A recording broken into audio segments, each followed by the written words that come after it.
তুমি কি জানো ইসলামে সবচেয়ে বেশি মর্যাদা কার? নবী করিম বলেছেন, জান্নাত তোমার মায়ের পদতলে। আজ শুনে নিই এক সত্য ঘটনা, যা তোমার আল্লাহ, তুমি আমাকে এই অভাব থেকে মুক্তি দাও এবং উত্তম রিজুক দান করুন। আর পাচ্ছি না আল্লাহ, খিদের জ্বালায় পেট যন্ত্রণা করছে। আপনাদের বাড়িতে কিছু খাবার হবে? 2-3 দিন থেকে আমি কিছুই খাইনি, ছেলেটাও কিছু খেতে দিতে পারিনি। যত সব কোথায় থেকে চলে আসে, সকালে সকালে কোনো কাজ ধান্দা নেই, যান এখান থেকে। আপনাদের বাড়িতে কোনো কাজ হবে? কেন, তুমি কি কাজ করবে? হ্যাঁ, আমি কাজ করে দেব। কাজের বদলে কিছু খাবার দিলেই হবে, কেননা আমি আমার ছেলে 2-3 দিন থেকে কোনো খাবার খাইনি। ঠিক আছে, তাহলে আমাদের বাড়িতে পারমিট কাজ করলে টাকাও দেব, খেতেও দেব। তারপর আব্দুল্লাহর মা ওই বাড়িতে কন্টিনিউ 18 বছর কাজ করতে থাকল। একদিন হঠাৎ আব্দুল্লাহর নামে শহর থেকে চাকরির লেটার এলো। আব্দুল্লাহ শহরে চলে গেল। তারপর চলুন ভিডিওটা না টেনে পুরো ভিডিওটা দেখতে থাকি। হে আল্লাহ, তুমি আমাকে সুস্থ করে দাও। আমার সন্তানকে তুমি এই দুনিয়াতে সঠিক বুঝ দান করো ও আখেরাতে জান্নাতে ঘর দান করো।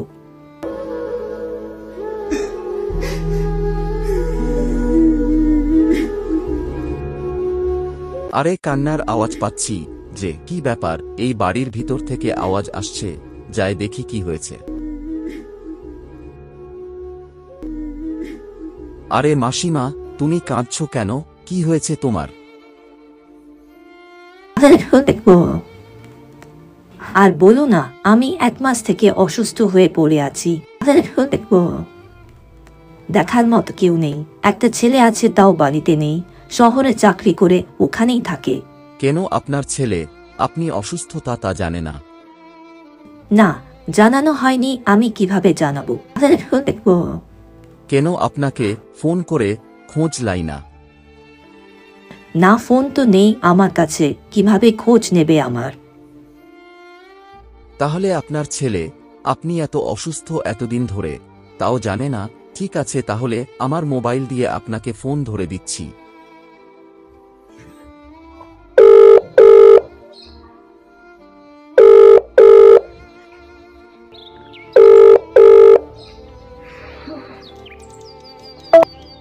কল তো ধরছে না কাকিমা, কেটে দিচ্ছে।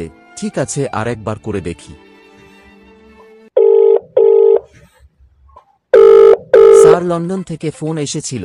আপনি যদি কালকে ঠিক টাইম মতো না যান, তাহলে আমাদের ওই প্রজেক্টে 3 লক্ষ টাকা লস হয়ে যাবে। আমি কি ফ্লাইটের টিকিট বুক করে দেব? এখনো তুমি টিকিট বুক করোনি? যাও তাড়াতাড়ি বুক করে দাও। হ্যালো, কে বলছেন? বারবার ফোন করছেন। আমি গ্রাম থেকে বলছি। আপনার মা তো অনেক বেশি অসুস্থ, লেন কথা বলেন আপনার মায়ের সঙ্গে। না না, আমার টাইম নেই এখন, আমি এখন ব্যস্ত আছি। হ্যালো বাবা, আমি খুব অসুস্থ, তুমি বাড়ি আসবে না? মা, তুমি আর ফোন করা টাইম পেলে না? রাখো তো, এখন আমি ব্যস্ত। কি বলল? ফোন কেটে দিল যে? আমার জন্য ওর কোনো দেয়ার মতো টাইম নেই। হায় আফসো, একটাই ছেলে, দেখার মতো আর কেউ নেই। যদি ওই না দেখে, তাহলে কে দেখবে? ঠিক আছে কাকিমা, আমার কাজ আছে, আমি যাচ্ছি। আসসালামু আলাইকুম বন্ধুরা, তুমি যতদিন বেঁচে আছো তোমার মায়ের দোয়া নিতে ভুলো না, কারণ জান্নাত তোমার মায়ের পায়ের নিচে। আর ভিডিওটা একটু লং হয়ে যাবে, এই জন্যে পার্ট 2 করে দিলাম। বন্ধুরা, পরবর্তী ভিডিও দেখতে ভুলবেন না।